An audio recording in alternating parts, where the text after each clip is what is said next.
300 000 Comoriens qui vivent ici et dont l'investissement contribue à 20% du PIB des Comores.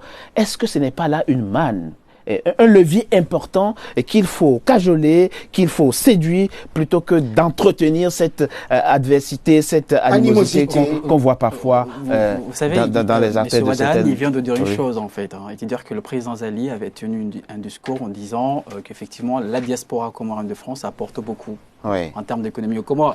Il vient à peine de le dire. C'est pour vous montrer qu'effectivement... Reprenez ce qu'il a dit tout récemment. C'est des SDF. C'est des non-seigneurs de toilettes. C'est pour vous dire qu'effectivement, le président Zali est conscient de cela. C'est pour cela que dans son projet... Il est conscient de la force de la force que représentent ces diasporas. C'est pour cela qu'en fait, il fait appel à ces ressortissants comoriens ou à ces Français d'origine comorienne de venir investir au Comores. À chaque fois qu'ils voyagent, la diaspora se mobilise pour dénoncer ça. Non, mais la diaspora, c'est quoi la diaspora? Enfin, je veux dire, plusieurs membres de la diaspora. On est d'accord avec vous. Tout à fait d'accord. Il y en a plusieurs. Plusieurs personnes qui soutiennent la politique du gouvernement. Non, mais nous sommes nombreux. Nous sommes nombreux. Lui ne se passe pas avec tout.